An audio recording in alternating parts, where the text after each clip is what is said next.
मैंने कहा कि आप गठबंधन को बढ़ाना चाहते हो, आपके मन में ऐसी कल्पना है कि गठबंधन बड़ा करेंगे तो शायद मोदी जी के खिलाफ चुनाव जीत जाएंगे।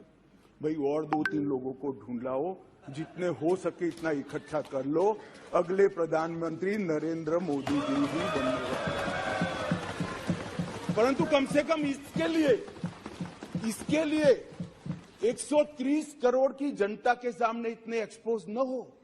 हर बिल आता है, नहीं मणिपुर पर चर्चा, मैं मणिपुर पर चर्चा करने के लिए आता हूं, नहीं मणिपुर पर चर्चा नहीं, हम विरोध करेंगे, यहां आ जाएंगे, मेरे सामने बोर्ड लेकर खड़े हो जाएंगे। ठीक है भाई, करो।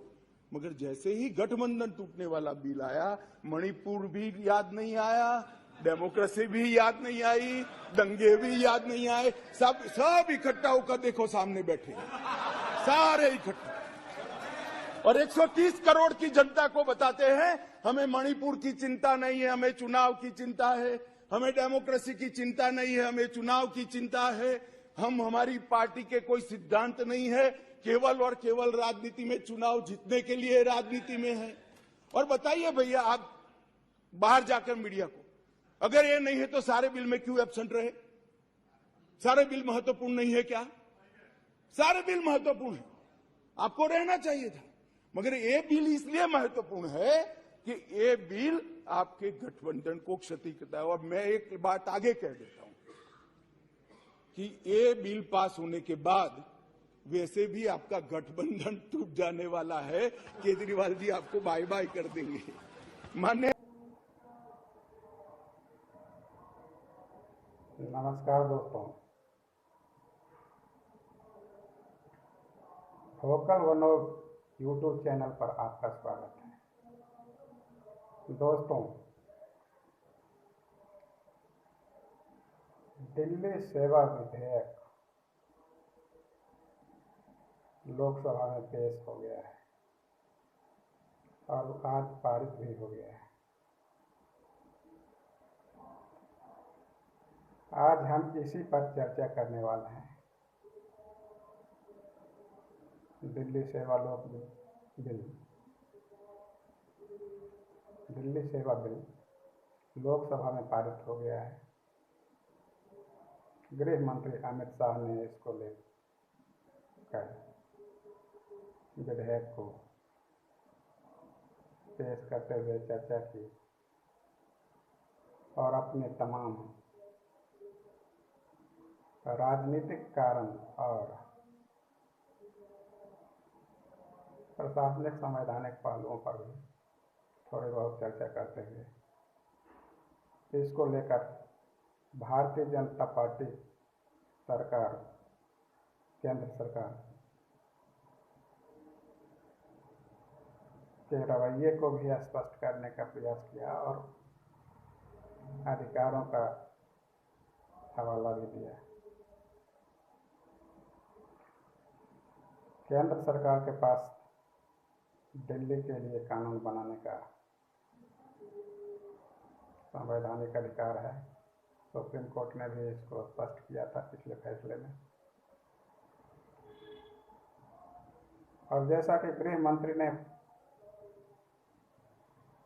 ऐसे तो गृह मंत्री ने इस बिल पर बहुत सारी इधर उधर की बातें की और आम आदमी पार्टी की दिल्ली सरकार के कामकाज के तरीके, मुख्यमंत्री के रवैये और कुछ भ्रष्टाचार के आरोपों जैसे उनसे जुड़ी फाइलों को गायब करने या जैसे कई सारे कुछ ज़्यादातर राजनीतिक आरोप लगाए। मैं उन सभी बातों पर नहीं जाना चाहता हूँ और मुझे लगता है कि इस तरह की अगर कई सारी बातें गृह मंत्री के द्वारा विधेयक पर चर्चा या बहस के दौरान या अपना स्पष्टीकरण देते हुए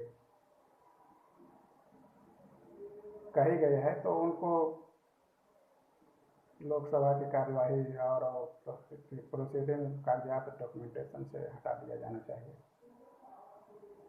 बेसिक पर की बहुत सारी बातें और आरोप लगाए जाते हैं राजनीति में और इन सभी चीज़ों को ऐसे गंभीर संवैधानिक संशोधन विधेयक जैसे मामलों पर चर्चा के दौरान की कागजात बहस मुआवजे में इसको बहुत सारी चीज़ों को स्पंज किया जाना चाहिए। गृह मंत्री के बहुत सारे बयान आपत्तिजनक और बिल्कुल संदर्भ से परे कहे जा सकते हैं। तो खैर मैं उन सभी बातों पर नहीं जाना चाहूँगा। मैं सिर्फ ये कहना चाह रहा हूँ कि क्या दिल्ली सेवा बिल जो केंद्र की नरेंद्र मोदी सरकार ने लोकसभा में पेश किया और पारित भी हुआ है, तो इसको सिर्फ तात्कालिक तौर पर संशोधन किया जा रहा है, संविधान संशोधन, या ये लंबा चलने वाला है? ऐसा अगर कानून बन जाता है तो अगर राज्यसभा में भी पारित हो गया और फिर कानून का प्रक्रिया लागू हुआ, अभी तो सुप्रीम कोर्ट में भी इस तरह को लेकर कुछ मामले चल रहे हैं और उस पर क्या आता है वो बाद में देखा जाएगा जब आएगा मामला तो। लेकिन अगर दिल्ली सेवा बिल राज्यसभा से भी पारित हो जाती है और कानून बन जाता है, और जिस तरह से चीज़ों को इधर उधर की बातों को बताते हुए गृह मंत्री ने स्पष्ट करने का कोशिश किया कि जब से आम आदमी पार्टी की दिल्ली में सरकार बनी है तभी से समस्या हो रही है। हमें लगता है कि आम आदमी पार्टी की सरकार को दिल्ली की जनता ने ऐसा घमासान बहुमत, ऐसा भारी बहुमत दिया है जो भारत के इतिहास में कभी किसी राज्य में किसी सरकार या किसी चुनाव में किसी पार्टी को नहीं मिली। लगभग 98% सीटें, 97% सीटें सिर्फ एक पार्टी जीत जाती है।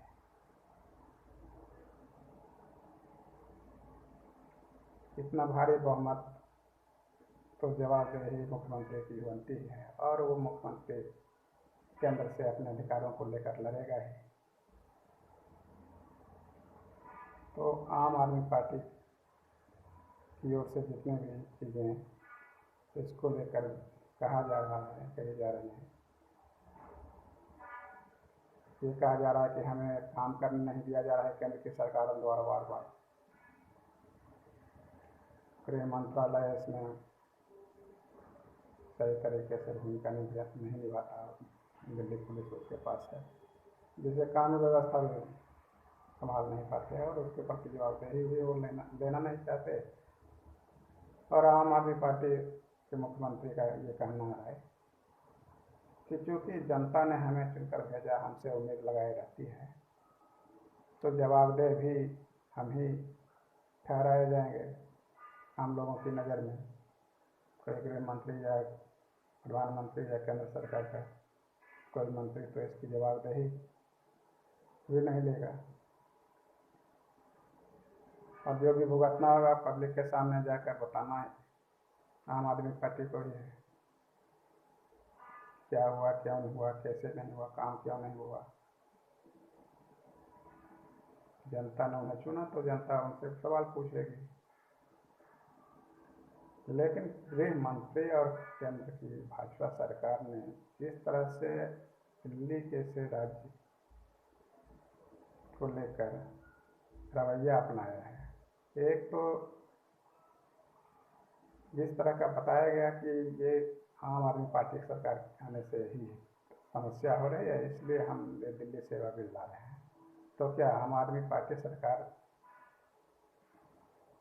आगे चुनाव में अगर नहीं आती है, भाजपा केंद्र या कांग्रेस की सरकार आ जाती है, तो क्या ये बिल वापस ले लिया जाएगा, हटा दिया जाएगा, कानून खत्म कर दिया जाएगा? दिल्ली सेवा विधेयक को निरस्त करने के लिए केंद्र सरकार से ऐसा वादा कर रहे हैं क्या गृह मंत्री? तो एक तो क्या ये बिल, ये संशोधन, ये विधेयक जो कह लीजिए, ये अस्थायी तौर पर सिर्फ आम आदमी पार्टी को कमज़ोर करने और दिल्ली की जनता के चुने हुए प्रतिनिधियों के अधिकारों को कम करने का सिर्फ प्रयास भर है। नाम तो दिल्ली सेवा बिल है, तो दिल्ली वासियों की सेवा इसमें होनी चाहिए, ज़्यादा से ज़्यादा सेवा होनी चाहिए। तो इसमें सहायक कैसे होंगे, इसको लेकर बताया जाना चाहिए कि इस बिल के पारित होने से क्या दिल्ली वालों के जनजीवन में सुधार की ज़्यादा गुंजाइश बनेगी, और क्या केंद्र या गृह मंत्री या उपराज्यपाल जिनको भी ये अधिकार सौंपने जा रहे हैं बिल के विधेयक के जरिए, वो सभी किस तरीके से क्या करेंगे, कैसे करेंगे, जिससे दिल्ली के लोगों को फायदा होगा, दिल्ली की जनता को।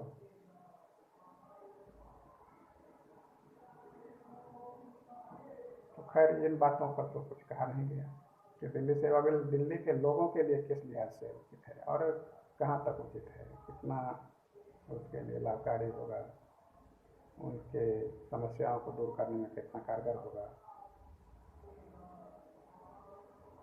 वास्तव में ये अधिकारों की जंग है और लोग अपने अधिकार को बढ़ा चढ़ा कर बनाने के लिए ऐसे संविधान संशोधन ला रहे हैं, ऐसा प्रतीत हो रहा है। जब ये कहा जा रहा है कि कांग्रेस और भाजपा की सरकार जब रही दिल्ली में और केंद्र में दूसरी पार्टी की भी सरकार रही, फिर भी कहीं कोई समस्या अब तक नहीं आई, और अब क्योंकि आम आदमी पार्टी की सरकार है और केजरीवाल मुख्यमंत्री हैं और देश के लगभग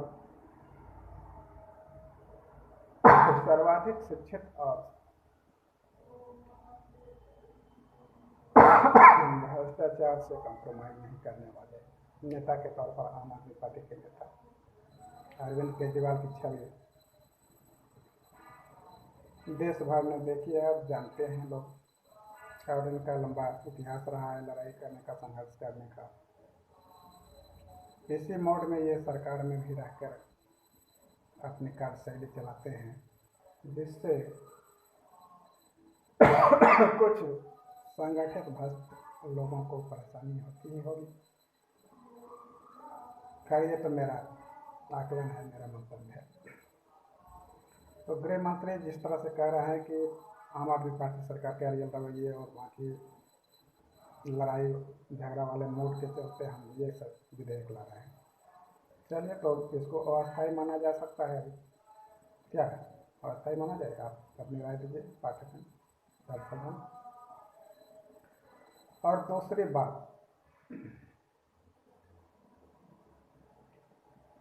भारतीय जनता पार्टी कई सारे चुनावों से दिल्ली में जब भी अपना एजेंडा जारी करता है, वो दिल्ली को पूर्ण राज्य देने का वादा करती है और करती रही है। तो क्या ये दिल्ली को पूर्ण राज्य देने का उनका वादा सिर्फ लोगों के लिए छलावा था, या आगे से वो ऐसा कोई वादा नहीं करेंगे? अगर दिल्ली को पूर्ण राज्य का दर्जा नहीं दिया जा सकता है, जैसा कि ये नेहरू, पटेल और तमाम पुराने नए और संविधान लागू होने के समय के बाद तमाम चीज़ों को भी बता रहे हैं, तो अगर दिल्ली को पूर्ण राज्य का दर्जा नहीं मिल सकता है राष्ट्रीय राजधानी क्षेत्र के तौर पर, केंद्र बहुत सारे अधिकार अपने पास रखना चाहता है और रखे हुए हैं, तो वो बार बार इस तरह के वादे क्यों कर रहे थे? भारतीय जनता पार्टी को इसका जवाब देना चाहिए।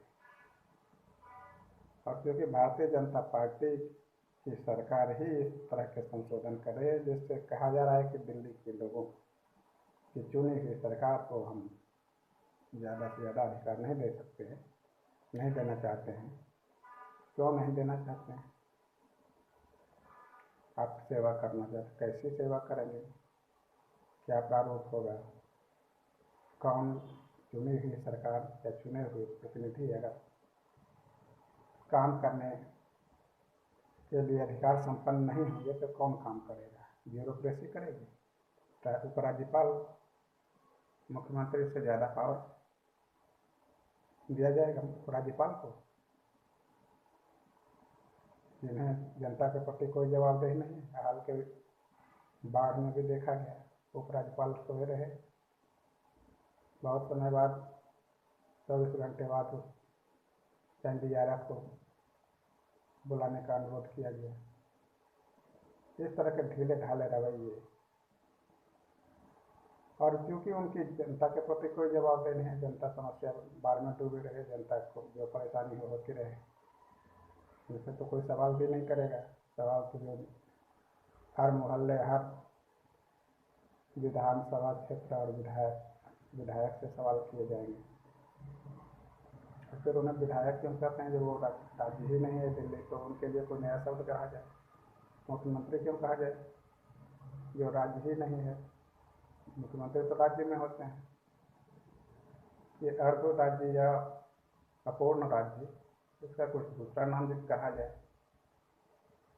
तमाम इस तरह के शब्दावलियों को भी बदलने की जरूरत है, ताकि लोगों को लगे, स्पष्ट हो जाए आम लोगों को कि हम जिन्हें चुन रहे हैं उनके पास कोई अधिकार नहीं है। वो काम करने के लिए उनका दायरा बहुत सीमित है, वो बहुत ज़्यादा हमारे लिए कर नहीं पाएंगे। इस बात को भेजे में रख के आम लोग अपने नेता को चुने दिल्ली में, जो दिल्ली राष्ट्रीय राजधानी क्षेत्र में रह रहे हैं, जो मतदाता हैं और जो चुनाव आने पर वोट देते हैं,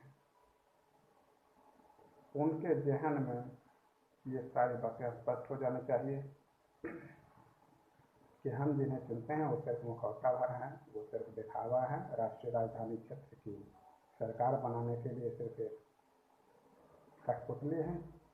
केंद्र में बैठे गृह मंत्री और उनके द्वारा तैयार उपराज्यपाल, ये लोग ही असली जनप्रतिनिधि हैं।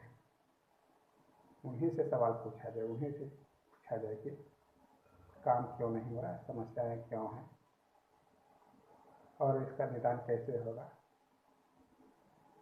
और जो विधानसभा और मुख्यमंत्री, विधायक, सांसद ये सब चुने जाते हैं, इनका कोई मतलब है नहीं। इनको सिर्फ दिखावे के लिए कि हाँ एक हमने बना रखा है, बस। आइए देखिए, हाँ दिल्ली में भी सरकार है, मुख्यमंत्री हैं, विधायक हैं, सिर्फ दिखावा है। तो एक तो भारतीय जनता पार्टी का झूठ छलावा, जो इतने सालों से वो बार बार कर रहे थे कि हम दिल्ली को पूर्ण राज्य का दर्जा देंगे, दिल्ली को पूर्ण राज्य का दर्जा देंगे, और जब केंद्र में सरकार भारी बहुमत से लगातार 2 बार से बन ही रही है, तब भी वो दिल्ली के लोगों के अधिकार को, दिल्ली के लोगों की चुनी हुई सरकार के अधिकार को खत्म करने पर आमादा है। तो खत्म कर दिया है, मतलब वो बार बार झूठ बोलते रहे कि हम दिल्ली में पूर्ण राज्य, दिल्ली को पूर्ण राज्य बनाएंगे, दिल्ली पूर्ण राज्य का दर्जा दिल्ली को दिलाएंगे। ये झूठ वो बार बार क्यों प्रसारित करते हैं? आम लोग, दिल्ली के लोग, दिल्ली के मतदाता, इन सबों को भारतीय जनता पार्टी से ये सवाल जमकर पूछना चाहिए जब वो चुनाव में या कभी भी लोकसभा चुनाव हो चाहे राज्य का चुनाव हो। राज्य तो नहीं कहा जाएगा, राष्ट्रीय राजधानी क्षेत्र का चुनाव। तो जब भी चुनाव हो उन्हें पूछना चाहिए कि आपने इस तरह का बार बार झूठ क्यों फैलाया, वोट क्यों मांगे इस तरह के बार बार कि हम दिल्ली को पूर्ण राज्य का दर्जा दें। और क्या दिल्ली में सरकारें बदलती जाएंगी और आपको अधिकार बदलते जाएंगे? कभी आपकी पार्टी की सरकार आएगी, आप अधिकार बदल के उनको ज़्यादा अधिकार दे देंगे, और जब दूसरी पार्टी की सरकार आएगी फिर अधिकार पर कटौती करेंगे। इस तरह का तमाशा करते रहेंगे क्या? दिल्ली को लेकर राजधानी क्षेत्र में अभी 2 करोड़ से अधिक लोग रह रहे हैं राष्ट्रीय राजधानी क्षेत्र में। 2 करोड़ लोगों के साथ ये किस तरह का चल रहा है। बार बार मामला सुप्रीम कोर्ट में जाता है, वहाँ से निर्देश आता है, फैसला आता है, सब कुछ होता है, फिर अध्यादेश आती है, अध्यादेश करके बाद फिर विधेयक ले आते हैं, और विधेयक के बाद भी क्या करेंगे, काम करेंगे, क्या होगा, कैसा होगा, लोगों का भला होगा, उनका नुकसान होगा। चुने हुए प्रतिनिधि अच्छी योजना लेकर आते हैं, जनता से संपर्क में रहते हैं, तो वो उनके सलाह को माना जाएगा, उनके सलाहों की कोई वैल्यू होगी कि नहीं होगी। ये सारे कानून बनने के बाद तो स्पष्ट हो जाएंगे, वो तो बाद में देख जाएगा। और फिर अब दिल्ली की आम जनता जो है वो राजनीतिक तौर पर सबसे ज़्यादा जागरूक है देश भर में, जैसा माना जा रहा है। और बराबर हम लोग चुनाव हम देख रहे हैं, पिछले कई सालों से वहाँ आंदोलन भी भ्रष्टाचार को लेकर और तमाम मुद्दों को लेकर हुए, जिससे और जागरूकता बढ़ी है। दिल्ली के आम लोग बहुत सतर्क और बहुत जागरूक हैं और बहुत पैनी निगाह बनाए रखते हैं। इस तरह के मामलों को लेकर पूरे सतर्क रहते हैं। हमें दिल्ली के लोगों पर पूरा भरोसा है कि वो इस तरह की आपात स्थिति, जैसे जो कई सालों से आपात की स्थिति बनाकर रख दी गई है, जिसमें इस ऊहापोह में वो पता ही नहीं चलता कि हम कहाँ जाएं, किनसे पूछें, किनसे बताएं, कौन मेरे लिए जवाबदेह है। और ये केंद्र की मोदी सरकार और दिल्ली के मुख्यमंत्री अरविंद केजरीवाल के बीच की जंग से आम लोगों को क्या लेना देना। आप राजनीतिक लड़ाई लड़ते रहिए, दिल्ली के आम लोगों को आपके राजनीतिक लड़ाई से कोई लेना देना नहीं है। भारतीय जनता पार्टी हो, आम आदमी पार्टी हो, कांग्रेस हो, या किसी और गठबंधन सरकार या जैसा भी हो, उन्हें तो सिर्फ अपने काम से, अपने प्रतिनिधियों और अपने क्षेत्र के लोगों या वहाँ सेवा कर रहे दे रहे ब्यूरोक्रेसी, उपराज्यपाल, नगर निगम, वार्ड, तमाम जो हैं उन सबों से लेना देना है। उन्हें किसी की राजनीति से कोई लेना देना नहीं है।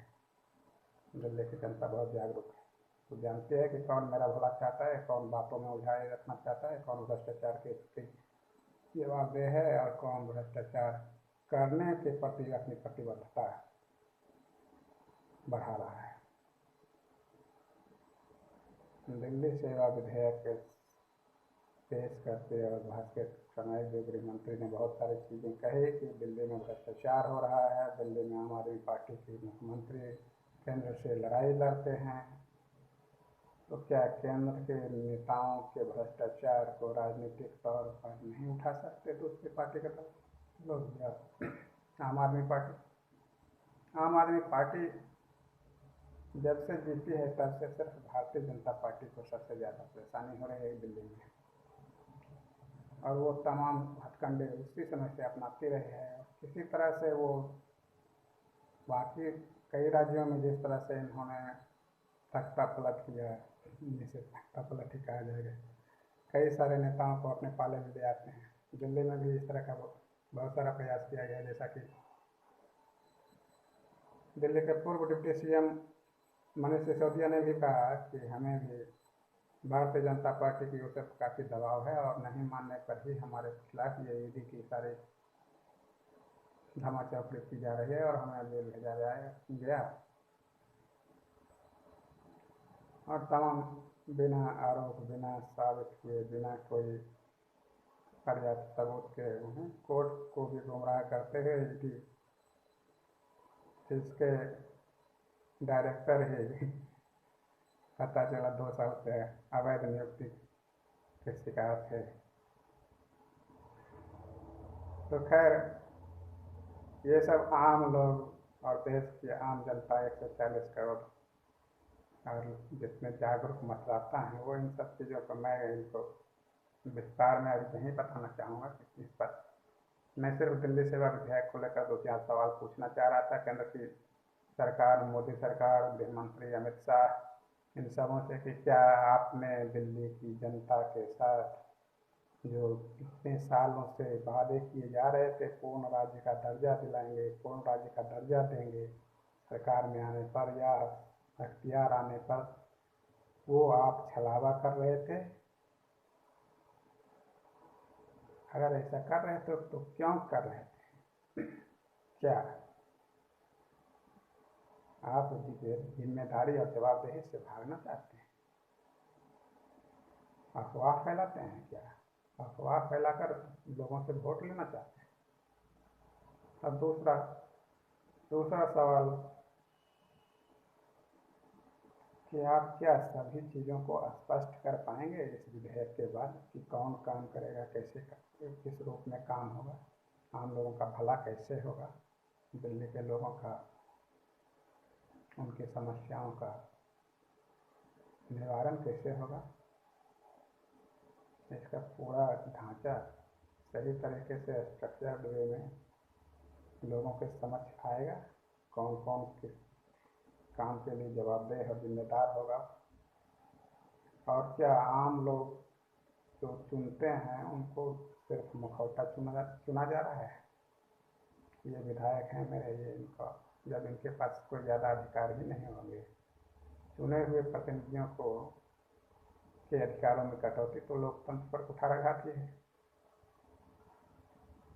लोग चुने हुए प्रतिनिधियों को ज़्यादा से ज़्यादा अधिकार देने के लिए विधेयक बनाते हैं कई सारे राज्यों में, और यहाँ उनके अधिकारों को कटौती किया जा रहा है। तो ये तो छलावा है एक तरह से ये। और फिर क्या ये अस्थायी है? इसको आप फिर वापस ले लीजिएगा। अगर आपकी सरकार आ गई, आपके पार्टी की या किसी दूसरे पार्टी की सरकार आ गई, आम आदमी पार्टी को छोड़कर दिल्ली में, क्या ये कहना चाह रहे हैं? अगर ऐसा कहना चाह रहे हैं तो स्पष्ट रूप से इसका उल्लेख बिल में होना चाहिए। चर्चा के दौरान बहुत सारी बातें जो कही गई, क्या उसको बिल में इंक्लूड किया जाएगा कि भ्रष्टाचार अगर करेगी तो हम फिर अधिकारों में कटौती करेंगे, अगर भ्रष्टाचार नहीं करेगी या ऐसे आरोप नहीं आएंगे, करेगी करना नहीं करेगी, आरोप आएंगे नहीं आएंगे, ये तो बात की बात है। लेकिन अगर मगर के फेर में पड़कर जो बहस को बढ़ाकर और विपक्ष को झुठलाने और गुमराह करने का और विभाजित करने का राजनीतिक प्रयास जो गृह मंत्री अमित शाह ने अपने भाषणों के दौरान किया, इससे क्या साबित होता है? ये सिर्फ लोगों को गुमराह करके सांसदों को भी गुमराह करने में लगे हुए हैं। आम लोगों को तो अफवाह फैला तमाम तरह की झांसे देकर और इधर उधर की बातें करके वहाँ हम सब वोट ले ही लेते हैं। संसद में भी वही चक्र, वही रवैया, वही तरीका, वही नुस्खा अपनाते हैं। सांसदों को कहा जा रहा था, सुनाया जा रहा था कि दिल्ली में भ्रष्टाचार है, इसीलिए हम उनको ज़्यादा अधिकार नहीं दे सकते।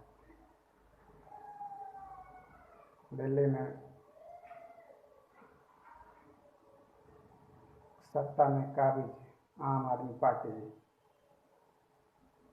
लगातार बढ़ रही है। एक से एक छोटे बड़े राज्य में उसका जनाधार बढ़ रहा है। उन्हें राष्ट्रीय